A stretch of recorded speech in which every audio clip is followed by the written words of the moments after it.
Simon Allen has had enough. It was a part of the business when I bought it. It was a money maker.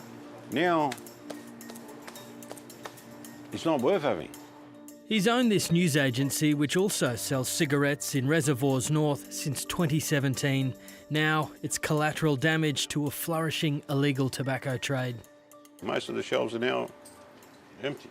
You've been here nearly an hour now with this interview. How many people have you seen ask for a packet of cigarettes? Not one. Yeah, not one. 730 has confirmed at least 3 stores on this shopping strip are selling the untaxed, vastly cheaper black market cigarettes, which are eating away at the bottom lines of legal tobacco retailers like Simon. We lost nearly 90% of the business on that side of the business. That's a huge amount. It's a massive amount. It's the sold in plain sight is what is the most deeply frustrating part of this. In Melbourne, there are signs the tobacco black market is no longer under the counter. Discount smokes are openly advertised for $12 in Bentley, just 15 kilometres from the CBD. Not a single legal tobacco product in Australia can be sold at this price, let alone advertised in this way. This store is a franchise of one of the biggest chains in Australia, CTC. When 730 contacted CTC about the Bentley store, we received this response. CTC condemns any trade in illicit tobacco products. The matter relating to a franchisee in Bentley is in the hands of our solicitors. It's believed there's more than 1,000 retailers trading illicit nicotine products across the state. A fiery and violent underworld war centred around the control of the black market has raged for the last 2 years across Victoria, and Simon has felt the impact. Insurance has gone up through the roof. Here, to insure $5,000 worth of cigarettes, they want $8,000. Does that make sense to you? It doesn't make sense to me.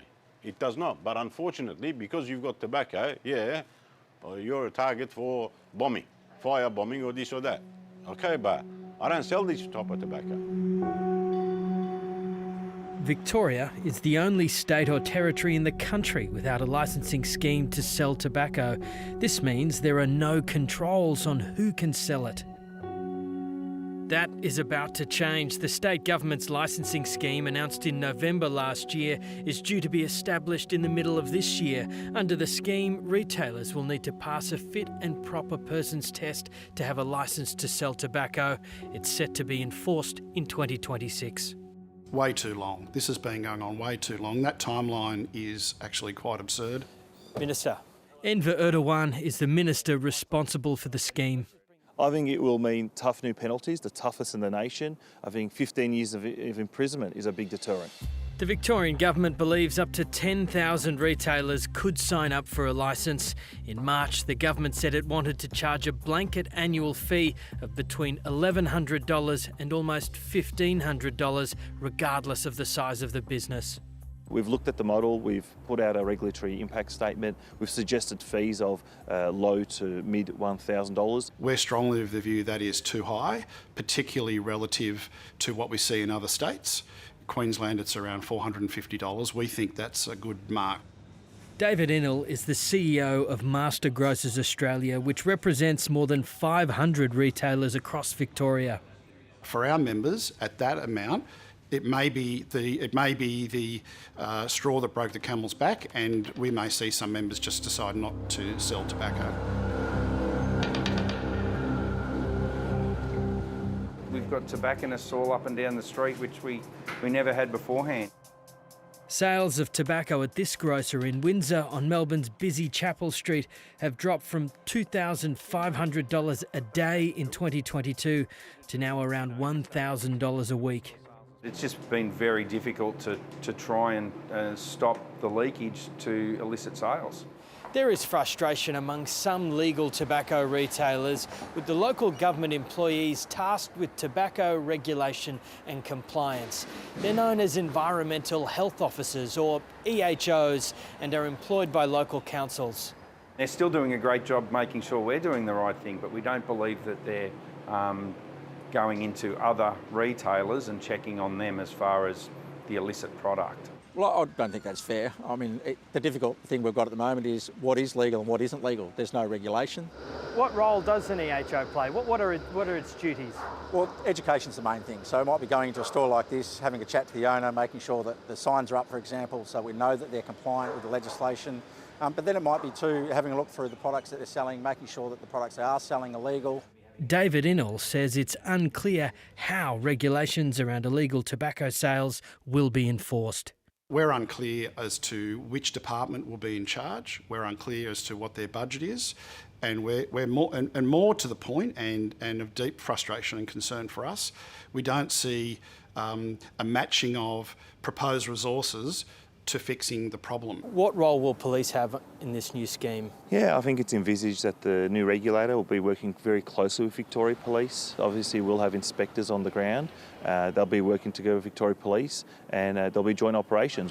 7:30 first noticed this store openly advertising $12 cheap smokes and vapes more than a month ago. Since then, 7:30 notified the police and the local council.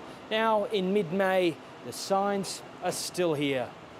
Tobacconists are openly advertising in the street tobacco for as little as $12. What do you say to that issue? So I think those kind of issues are the ones that the regulator could tackle, because it's clear cut, and you could send the regulator down together with Victoria Police and kind of bring those business owners to account.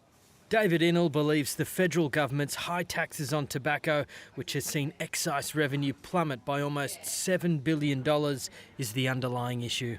I've been involved in public policy now for more than 30 years, and this is, if not the biggest, one of the biggest public policy failings of all time. What do you think of the tobacco excise? I think clearly it's led to the creation of this illegal market. Like I said, tobacco is an addiction, and the illegal product is a lot cheaper. In every other jurisdiction in the country, there's a tobacco licensing scheme, and they are also seeing a booming black market. So again, what makes you confident that this scheme will be effective? Yeah, I mean, like I said, I'm confident that it will assist in bringing those responsible to account, but the underlying causes will still be the price of the legal product. And I think we're seeing that across the nation. Back in Melbourne's north, Simon Allen has absorbed the details of the Victorian government's proposed tobacco licensing scheme. These people are making it harder for the honest person who's trying to sell the correct products, legal products, and making it more expensive to do business. What's next for you, Simon? Well, next is, when this comes into authority, I'll stop ordering, I'll sell out before the time, and I just won't sell cigarettes. You're out of tobacco. I'll be out of tobacco, 100% out of tobacco.